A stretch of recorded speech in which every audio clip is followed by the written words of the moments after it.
mikir sebenarnya kita tuh siapa sih dan tujuan kita tuh apa.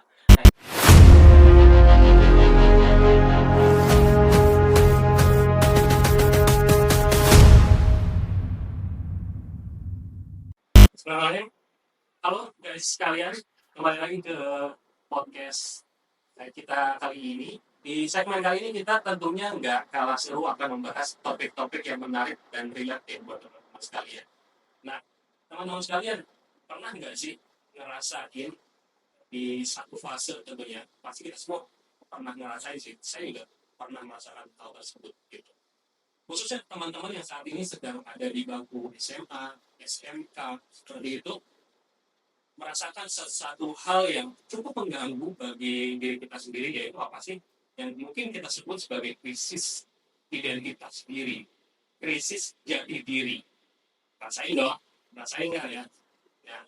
Nah, teman-teman sekalian, kita coba akan bahas lebih lanjut terkait krisis identitas atau krisis jati diri ini lebih dalam lagi, teman-teman sekalian. Sebelumnya, perkenalkan, nama aku Muhammad Wali Rahman, atau kalian bisa kenal atau panggil Awal. Di sini kita akan coba mandu beberapa waktu ke depan bersama salah satu narasumber yang oke banget pokoknya. Beliau merupakan alumni psikologi Universitas Pajajaran dan saat ini berkecimpung sebagai praktisi HR di bidangnya. Jadi hal ini tentu sangat relate dan relevan dengan pembahasan dan praktisi beliau seperti itu. Langsung saja kita panggil Kak Ida. Halo, halo guys, gimana kabarnya? Semoga baik-baik dan sehat selalu ya. Oke, Kak Ida. Oke, Id. Gimana nih kabar hari ini?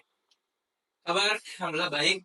Di luar hujan, tapi tidak menyurutkan semangat kita untuk berdiskusi. Iya, hujan ya, enak banget nih cuacanya. Enak lah ya buat kita discuss gitu ya. Sebenarnya lebih enak buat makan Indomie. Cuman makan Indomie sambil diskusi lebih enak kayaknya. Enak. Mungkin boleh. Nah, teman-teman sekalian, kita pengen coba tanya dulu deh. Aktivitas lu hari ini apa sih, kalau boleh tahu? Tadi kan sebenarnya lalu udah sempat disinggung sedikit ya, bahwa sekarang gua sedang meneliti dan belajar lebih banyak lagi tentang gimana caranya mengembangkan potensi manusia di kebetulan di dunia perusahaan, di dunia organisasi yang tujuan organisasinya itu profit oriented, menghasilkan uang. Nah, istilahnya kalau di dunia-dunia seperti itu namanya HR atau human resource atau human capital. Jadi sederhananya praktisi di bidang human capital atau human resource itu. Gitu. Jadi sangat mendalami khususnya di bidang sumber daya manusia itu sendiri ya. Oke. Nah, berkenaan dengan tadi nih pain atau problem yang sempat gua mention di awal gitu. Jadi emang beberapa dari teman-teman khususnya teman-teman yang berada di usia bangku SMA, SMK, itu ada satu momen dihadapkan dengan krisis identitas diri atau jati diri mereka lah. Mereka saat ini sedang kebingungan, mungkin mempersiapkan depannya seperti apa. Gua ini gimana sih? Bakat mungkin sebab dengan ya dia bingung sama diri sendiri gitu. Nah, menurut lo gimana cara buat mengatasi problem tersebut? Oke, yang pertama yang mau gue sampaikan dulu adalah bahwa teman-teman yang sedang merasakan tadi istilah yang lo pakai adalah krisis identitas gitu ya. Jadi bingung sebenarnya kalau misalkan ditanya, lu nih siapa sih? Gitu. Nah itu kita ngejawabnya tuh bingung. Atau lu pengen jadi apa sih nanti di masa yang akan datang? Nah itu kita ngejawabnya bingung. Nah itu sebenarnya udah salah satu tanda bahwa kita sedang mencari jati diri. Gitu. Sedang berusaha mendefinisikan diri kita. Nah, dan itu wajar banget dirasain oleh teman-teman kita atau guys-guys kita yang sekarang sedang berada di fase SMA atau SMK atau usia-usia segitulah gitu. Dan sebenarnya krisis-krisis yang seperti itu tuh juga dialami oleh orang-orang lain. Maksudnya usia-usia yang lebih tua, kayak misalkan kita nih usia mau 30-an gitu ya, udah tua banget ya katanya. Itu juga pasti merasakan momen-momen dimana kita mikir sebenarnya kita tuh siapa sih dan tujuan kita tuh apa. Nah itu wajar banget, jadi eh, nggak usah khawatir, itu masalah memang tapi pasti masalah yang ada solusinya. Nah tadi kalau misalkan lu tanya solusinya apa, sebenarnya solusinya banyak. Kita bisa ngobrol sama orang tua, kita bisa ngobrol sama praktisi yang profesional, misalnya psikolog atau psikiater, atau ngobrol sama mentor, itu juga bisa. Nah, tapi hari ini gue pengen nawarin satu solusi yang sederhana dan semua orang tuh pasti punya. Gitu. Kalau kita ngobrol sama psikolog kan semua orang belum tentu bisa ngakses psikolog gitu kan. Karena psikolog tuh harus bayar.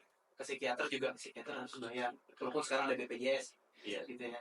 Nah, tapi ini solusi yang sekarang gue tawarin dan mungkin kita akan coba explore bareng-bareng adalah solusi yang semua orang punya, yaitu solusi yang berbasis nama kita nih.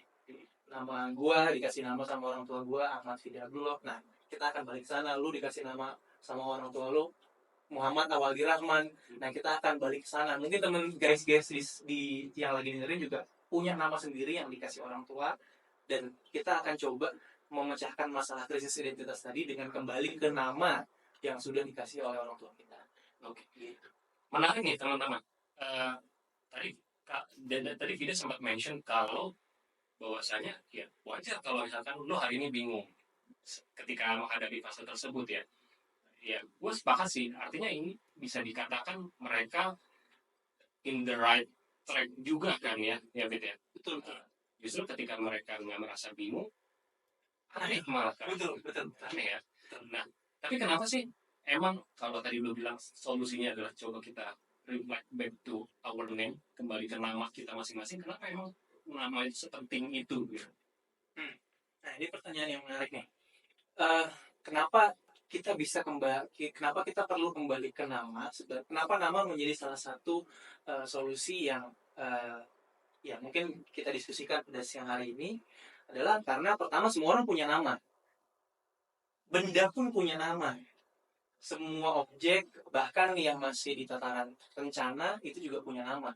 Tuh, jadi alasan sederhananya sangat simpel karena yaitu kita semua punya.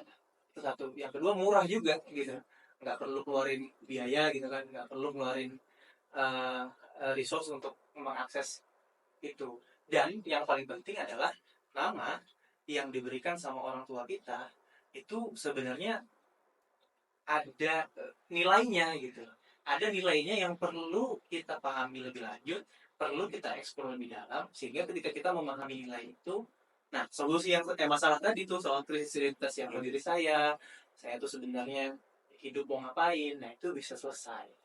Nah itu. Ya. Tapi emang ada nggak bedanya pemberian nama? Tadi kan sempat mention ya, benda sekalipun ada ya. Bedanya apa sih memang pemberian nama ke benda mati dengan ya, kita as human gitu, manusia? Nah, ini pertanyaan yang menarik ya. Kalau gua coba berusaha selami dan pikirkan lebih dalam lagi bahwa ketika kita ngasih nama ke suatu benda gitu, itu karakteristik bendanya udah ada gitu. Dan kita ngasih nama berdasarkan karakteristik benda itu. Contohnya misalkan bola lampu gitu ya, bola lampu. Nah dikasih nama bola lampu kan karena dia bentuknya kayak bola gitu ya, bentuk 3 dimensi bola gitu kan. Terus dari bola itulah kemudian memancarkan cahaya, memancarkan light gitu kan. Kalau bahasa Inggrisnya kan light bulb. Nah bola yang memancarkan cahaya, bola yang memancarkan lampu, yang isinya menjadi lampu gitu. Nah kalau orang-orang ngasih nama benda tuh gitu, kayak misalnya kereta cepat deh, kereta yang velocity-nya kalau bahasa fisika atau kecepatannya itu tinggi gitu. Ya, nggak mungkin kan dikasih nama kereta cepat tapi aktualnya dia lambat gitu. Nah itu kalau benda. Kalau manusia, kalau kita mau coba pahami, ketika manusia kan kita dikasih nama tuh ketika kita lahir, pada saat kita belum jadi siapa-siapa, ya kan? Pada saat kita masih bayi, masih belum bisa jalan pun bahkan belum bisa gitu. Tapi kita udah dikasih nama yang nama itu tuh punya arti. padahal pada saat itu kita belum bisa ngapa-ngapain. Kayak misalkan gue nih dikasih nama Ahmad. Ahmad tuh kan artinya kalau nggak salah terpuji ya. Nanti kita bisa sambil googling. Nah, tapi pada saat gue bayi, gue tuh masih belum terpuji gitu. Gue tuh masih bahkan dalam tanda kutip menyusahkan kedua orang tua gue kan. Tapi kenapa gue dikasih nama terpuji? Padahal pada saat itu gue belum melakukan hal-hal yang terpuji gitu. Sehingga dari proses perbedaan pemberian nama itu kita bisa tarik simpulan bahwa orang benda dikasih nama berdasarkan karakteristiknya saat ini, dan mungkin saat yang akan datang juga akan seperti itu karena benda kan gitu-gitu aja gitu ya. Sekarang kereta cepat 10 tahun lagi ya masih kereta cepat gitu. Nah kalau manusia dikasih nama sebagai bentuk bahwa harapannya suatu saat nanti gua yang pada saat itu masih bayi beneran bisa melakukan perilaku terpuji gitu. Nah itu sebenarnya itu yang gua lihat sebagai apa perbedaan dan kenapa sih pentingnya nama itu untuk kita pahami lebih lanjut. Oke, menarik. Ini analoginya tadi bola lampu sama kereta cepat, teman-teman sekalian. Nah, tapi yang perlu guys kalian coba highlight gitu ya, bahwasanya tadi tidak sempat mention bahwasanya nama itu sebagai dasar mendefinisikan diri kita sendiri ya. Harapan. Mungkin ya harapan kita seperti apa ke depan in the future gitu ya, ke depannya seperti apa gitu. Nah, karena kita ngomongin nama nih, gue juga pengen coba iseng-iseng nih, coba iseng googling ya, kita coba googling ya, nama-nama orang-orang yang familiar gitu ya. Oke. Familiar. Sebenarnya kalau saya googling di sekitar kita juga pasti udah ketahuan gitu ya. Iya. Oke, kita coba cari sebentar nama yang cukup banyak dipakai di Indonesia. Apa tuh? Tebakan gue Eko. Tebakan gue. Kita lihat nanti hasilnya gimana. Wait nih. Nih dari berita 99.co. Nah, ini kita ada itu biasa ada nama cewek dan cowok gitu ya. Ada itu. Dan ini menariknya disebutkan berdasarkan survei gitu ya, survei dari 56.700 sekian orang. Oke, data dukcapil gue rasanya. Oke, kalau kita boleh short, yang pertama ada Muhammad. Ini boleh sedikit direfleksikan ya. Kita menerawang nama gitu ya.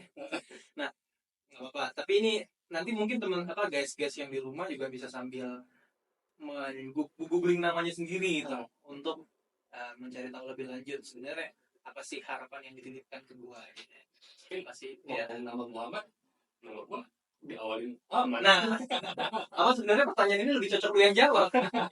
Coba dari lu dulu. Oke.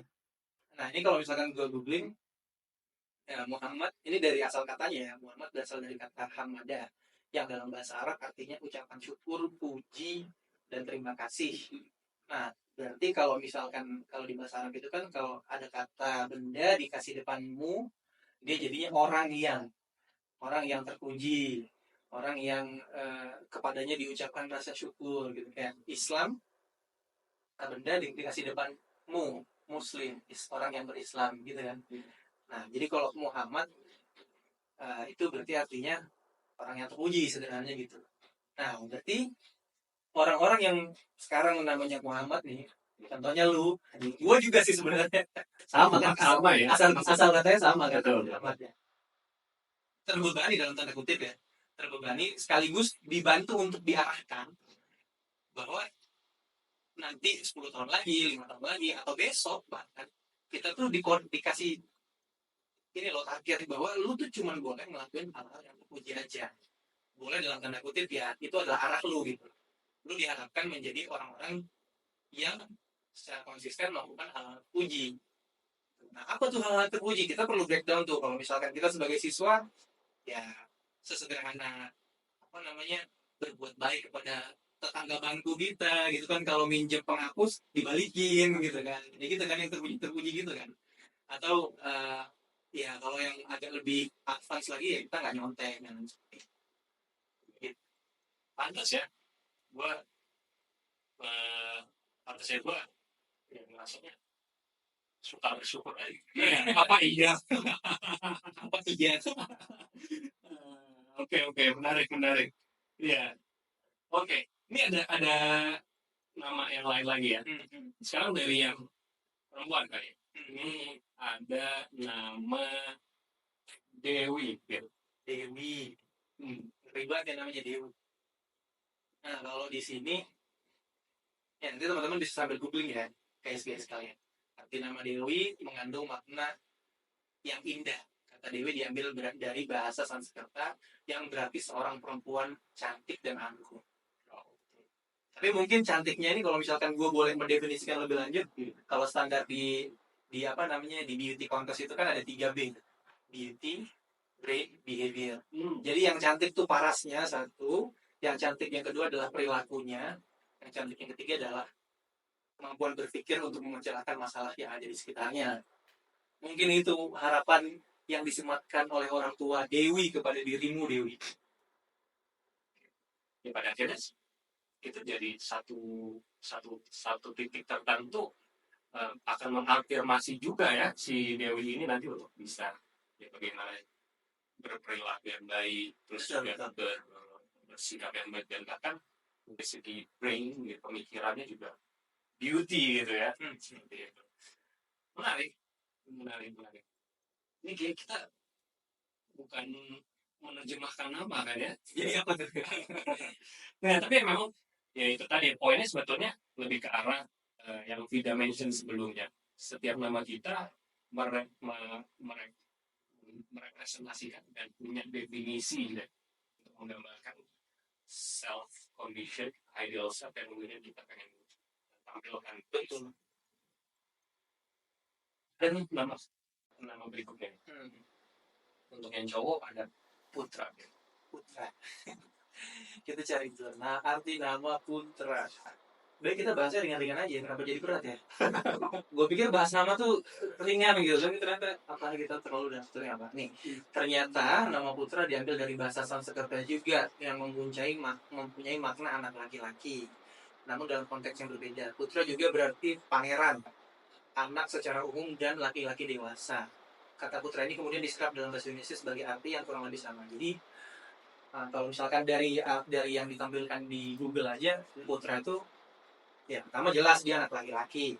Yang kedua, dia bisa diartikan sebagai pangeran dan juga bisa diartikan sebagai laki-laki dewasa. Jadi value seorang putra itu adalah mungkin ya laki-laki dewasa itu. Jadi kalau misalkan putra bingung nih, kalau ini contoh aja ya, kalau misalkan putra bingung, misalnya ada guys-guys yang namanya putra nih, putra apa atau siapa putra gitu. Kalau misalkan guys bingung, terutama terkait dengan apa namanya suka sesama jenis atau dan lain sebagainya, karena memang ada ya kasus-kasus realnya. Tanya aja ke dalam diri sendiri dan tanya aja ke nama yang udah dikasih sama orang tua kita. Gitu. Oh bahwa gue nih anak laki-laki nih, dan laki-laki titik gitu, bukan laki-laki sebagai perempuan, bukan laki-laki yang menyukai laki-laki. Oke. Putra, catat ya. Ya itu pada akhirnya jadi satu refleksi yang bagus sih, apa yang di point up atau di point kata rumah tidak. Ini ada satu nama lagi. Mungkin kita juga punya teman yang namanya Nurul. The Nurul sih maksudnya. Nurul. Kebetulan rekan kerja di atau namanya Nurul. Oh, oke. Coba kita refleksikan ya guys kalian. Nih, arti nama Nurul dalam rangkaian namanya. Nama Nurul diambil dari bahasa Arab, Nur, yang artinya cahaya atau bercahaya. Dengan memberikan nama ini untuk putrimu, artinya kamu berharap agar kelak sekecil menjadi perempuan yang selalu menjadi cahaya penerang bagi orang-orang di sekitarnya. Dan Nurul, tolong ini dicatat. Jadi yaitu value dari nama seorang Nurul. Ya, menarik. Pada akhirnya sebetulnya kenapa kita coba cari nama-nama ini ya, secara nggak langsung kan artinya nama-nama ini banyak digunakan, banyak dipakai dan diberikan oleh orang tua masing-masing kepada ya sang anak gitu, katakanlah sih seperti itu. Artinya itu menjadi sebuah gambaran besar bahwasanya sebetulnya itu dititipkan harapan, dititipkan doa gitu ya. Maka berbanggalah buat sobat-sobat guys, teman sekalian nih yang disebutkan namanya ya. Ada door prize-nya nggak tuh? Ada door prize-nya. Bowlingnya mana? Boleh gitu. Nanti keluarnya pertanyaan debat capres. Aduh. Enggak, tapi guys, satu hal yang mungkin gue pengen tegasin adalah bahwa karena tadi kita lagi bahas problem ketika krisis identitas ya. Betul. Jadi ketika guys kalian lagi bingung dan lagi pusing nih, sebenarnya gue tuh siapa sih? Gue tuh mau jadi apa sih? Nah kalau misalkan tadi contohnya Nurul aja, namanya Nurul, sebenarnya guys nggak perlu bingung, tinggal menjadi orang yang memberikan cahaya buat sekitarnya. Nah silahkan definisikan sendiri tuh, membuat cahaya buat orang-orang di sekitarnya sebagai misalnya siswa atau sebagai mahasiswa atau sebagai pelajar atau sebagai anak di rumah. Nah itu gimana tuh, nyalain lampu kalau misalkan lampunya mati gitu, itu kan bisa juga tuh ngebantu orang kan, atau apalah. Nah itu bisa didefinisikan sendiri. Oke. Tapi Vin, satu sisi mungkin juga kita lihat ya, hari ini dengan segala bentuk perkembangan zamannya, pergeseran era dan segala macam, kita dihadapkan satu tren baru. Nggak tahu ya baru atau emang udah terjadi aja gitu sebelumnya. Pernah nggak sih lo coba lihat beberapa katakanlah tokoh-tokoh populer, artis, let's say seperti itu, selebgram segala macam, ketika mereka Sundays punya buah hati anak, itu diberikan nama yang unik gitu ya, kita sebut unik, atau mungkin beberapa ada yang agak sulit untuk dieja dan segala macam. Itu gimana tanggapan? Balik lagi ke fungsi nama itu sebagai tadi kan sebagai nilai yang diinstal ya dalam tanda kutip oleh orang tua kepada diri kita, gitu ya. Sepanjang nama itu ada artinya, entah itu bahasa Indonesia, bahasa Sanskerta, bahasa Arab, bahasa yang ada di dunia ini, itu nggak jadi masalah sih sebenarnya. Dan yang lebih penting, sepanjang anaknya memahami bahwa value atau nilai di balik nama itu adalah itu, nah, itu udah lebih dari cukup sih menurut gua. Gitu. Jadi misalkan guys ada yang punya nama yang agak beda dibandingkan teman-teman yang lain, agak sulit dieja, tidak apa-apa. Tanya aja ke orang tua sebenarnya apa sih value yang dititipkan ke saya melalui nama itu, sehingga nanti kalau misalkan saya menghadapi krisis yang kayak krisis identitas gitu, itu udah langsung tahu jawabannya. Nah berkaitan tadi kita kan sempat mention ya, atau mungkin tadi ada istilah yang bermunculan baru, new term gitu ya, buat kita agak ini apa ya gitu, the rules. Mungkin kalau dicoba dikaitkan itu istilahnya dengan labeling. Nah, terkait dengan labeling ini ada pandangan nggak sih dari Vida selaku mungkin yang lebih banyak berkecimpung di dunia HR atau bahkan sebagai alumni yang pernah belajar psikologi? Oke, menurut ya. Jadi kalau misalkan kita mau coba pahami konteksnya dulu nih, ini gue kalau misalkan keliru boleh dibenerin ya. Oke. Jadi denurus nih istilah atau ya terminologi lah yang diberikan kepada guys kalian yang suka melakukan aktivitas tertentu. Kalau misalkan saya baca di Google nih, apa namanya, pakai cardigan terus beli seblak gitu, terus apa namanya, nonton bioskop atau pada dress code tertentu gitu. Nah sepanjang itu enggak, sepanjang yang guys lakukan itu enggak merupakan suatu hal yang buruk, itu sebenarnya fine aja. Tinggal guys refleksikan balik lagi aja ke nama Nurul itu, apakah itu masih nyambung dengan makna Nurul itu atau enggak. Ada poin yang bisa sebetulnya ini enggak sih, poin yang bisa dikatakan labeling itu kalau dari perspektif benar atau salah itu gimana tuh? Oh, kita bicara labelingnya ya berarti ya. Nah, sebenarnya ini juga yang mungkin yang perlu kita sama-sama waspadai ya. Mungkin sebagai teman gitu ya. Ketika kita mau nge-label teman kita, oh lu udah nurus tuh lu, atau ada teman yang suka ngerokok, oh lu perokok lu, dan lain sebagainya. Nah, itu agaknya kita mesti hati-hati tuh. Karena dari perspektif atau dari sudut pandang melabeli, label itu nanti akan jadi uh, ya kalau bahasa teori psikologinya akan jadi ideal self-nya teman kita yang kita labeli, sehingga atau akan jadi harapan gitu, akan jadi harapannya teman kita bahwa oh bener loh gue tuh adalah seorang perokok gitu, oh gue bener loh ada seorang pemabuk gitu. Karena labeling itu kurang lebih mirip prosesnya sama kayak pemberian nama. Sebenarnya kan kita nama itu kan label, ya kan, Fida, Ahmad, Muhammad, Awali gitu kan, Putra, dikasih label kan sebenarnya di jidat kita, cuma nggak kelihatan aja. Oh bahwa namanya adalah Putra, oh bahwa namanya adalah perokok, bahwa sifatnya adalah pemabuk dan lain sebagainya. Sehingga itu ya bisa menjadi alasan kenapa teman-teman kita tuh pada akhirnya ya nggak keluar dari kebiasaan buruk yang kita labeli itu gitu. Oke, menarik. Jadi kalau kita coba tarik lagi ke bahasan kita tentang nama ini, juga artinya kita perlu berhati-hati ya untuk bisa memberikan label dan segala macam, karena sejatinya tiap orang juga udah punya nama masing-masing teman-teman sekalian, dan itu sudah tercermin harapan-harapan yang baik sebetulnya. Dan tadi terkait dengan apa yang lu mention, Fit, gue jadi teringat apa yang kalau misalkan lu pernah baca buku Atomic Habits gitu ya, bagaimana kita bisa membentuk habits itu.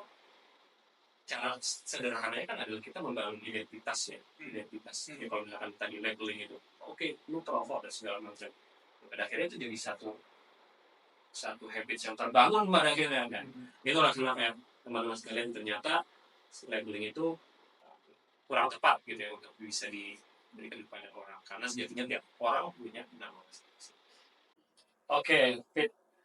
Dari tadi kita udah ngobrol panjang lebar terkait nama, terus juga jati diri dan segala macamnya. Asik banget. Tapi sayangnya kita udah harus masuk ke segmen paling akhir nih. Nah, dari lo sendiri, ada nggak sih closing statement yang pengen disampaikan buat teman-teman kita yang mungkin saat ini masih ada di bangku SMA dan SMK? Oke. Mungkin pertama teman-teman atau guys kalian, yang pertama kalau misalkan guys ngerasain bingung, saya siapa, saya mau kemana, saya mau ngapain, bakat saya apa, terus saya mau ngambil kuliah apa atau ngambil jurusan apa nanti di pendidikan selanjutnya, atau mau bekerja sebagai profesi apa, itu wajar karena semua orang akan berada pada di fase itu. Yang pertama, yang kedua mungkin yang ingin disampaikan adalah bahwa dari nama yang orang tua kita kasih ke dalam diri kita itu sebenarnya bisa jadi kompas atau bisa jadi petunjuk arah lah, meskipun kita tuh nggak tahu mapnya itu mau kemana. Gue boleh sharing ya sedikit pengalaman. Menurut gue ini agak relate dengan pembahasan kita di sekarang nih. Jadi gue pernah ya iseng-iseng gitu lah ya, naik motor dari Tegal, Jawa Tengah sampai ke Anyer. Itu berapa kilo ya? Sekitar 700-an kilo lah. Gue berangkat jam 6 pagi, sampai di Anyer itu jam 10 malam. Nah, secara geografis kan jelas arah gue itu ke barat ya. Ke barat tuh, karena Tegal itu kan posisinya di tengah-tengah Jawa Utara kan. Sementara Anyer itu ada di barat, sebelah baratnya yang paling ujung gitu kan. Ya udah, gue tuh tinggal ke barat aja.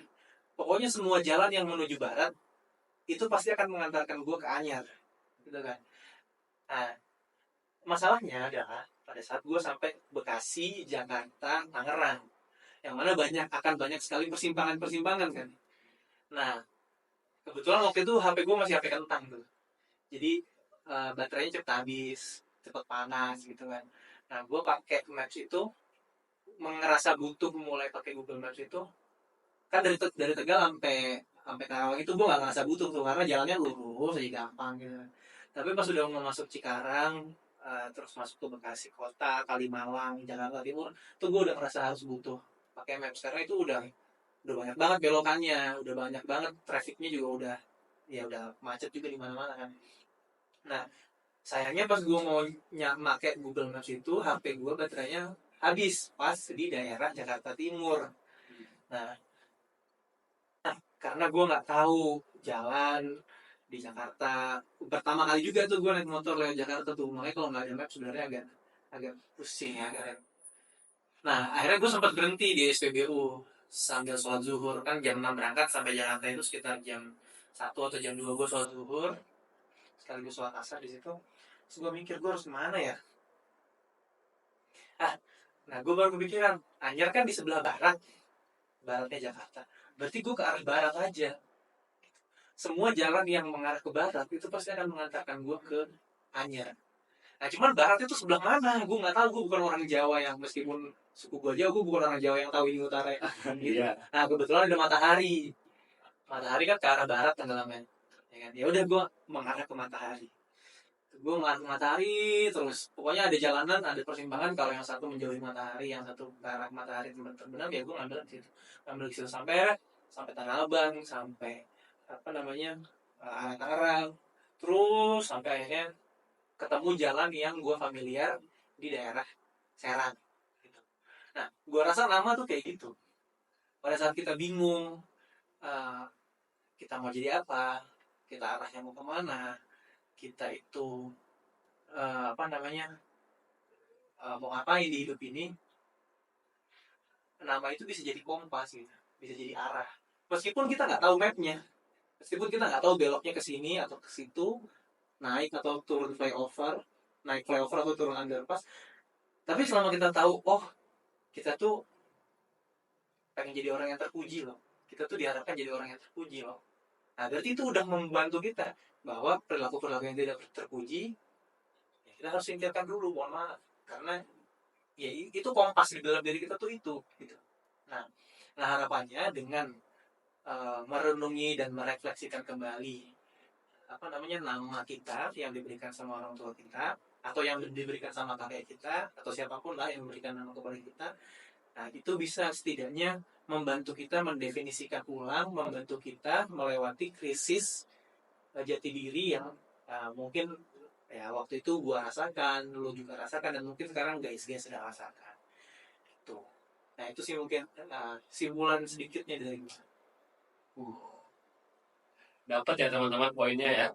Dalam banget loh yang disampaikan Pida tadi itu, dan menurut gua kena sih, dapat sih poinnya ya. Harusnya teman-teman juga bisa men-highlight itu dengan baik, meng-capture itu dengan baik.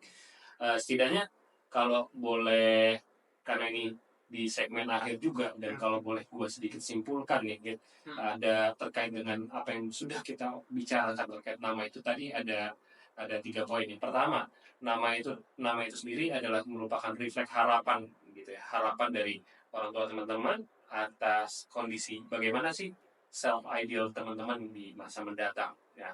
Terus yang kedua, tadi disampaikan juga sama Pida, kalau nama itu bisa jadi kompas teman-teman, kompas ketika saat ini lo bingung, saat ini lo ya merasa krisis identitas diri atau jati diri, ingat aja bahwa nama itu bisa jadi kompas buat lo dalam setiap aktivitas lo bertindak di kesehariannya.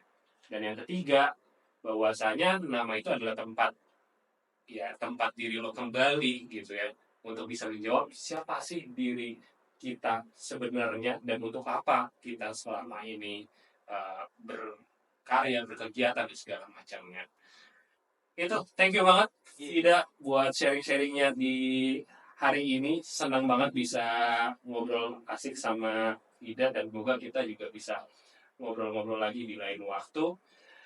Dan teman-teman sekalian, kalau lo rasakan konten ini itu bermanfaat, jangan berhenti di lo, ajak buat teman-teman lo dengerin juga dan sebarkan kebaikan-kebaikan yang ada di podcast kali ini. Dan sedikit kalau boleh gue coba bikin closing statement di penghujung podcast kali ini ada satu kutipan menarik dari salah seorang guru gua juga. Tidak, dia bilang begini, ada orang yang beruntung karena mengenal dirinya, namun banyak orang yang tak beruntung karena abai akan dirinya. Ada orang yang terbuka pandangannya karena mau mengambil pelajaran, namun banyak orang juga yang menutup pandangannya dan tidak mau mengambil pelajaran. Dan ada orang yang memahami dan mengetahui dirinya sejak dini, namun banyak orang yang tidak memahami dan mengetahui diri. Kesimpulannya apa? Maka pastikan diri lo memahami dan mengetahui diri lo dengan baik, dan juga bisa seterbuka itu pandangan yang lo berikan, dan pastikan dan gua bisa pastiin gua juga termasuk salah satu orang yang beruntung itu. Demikian teman-teman sekalian, kita cukupkan saja di podcast kali ini. Sampai jumpa di podcast selanjutnya. Bye bye. Assalamualaikum warahmatullahi wabarakatuh.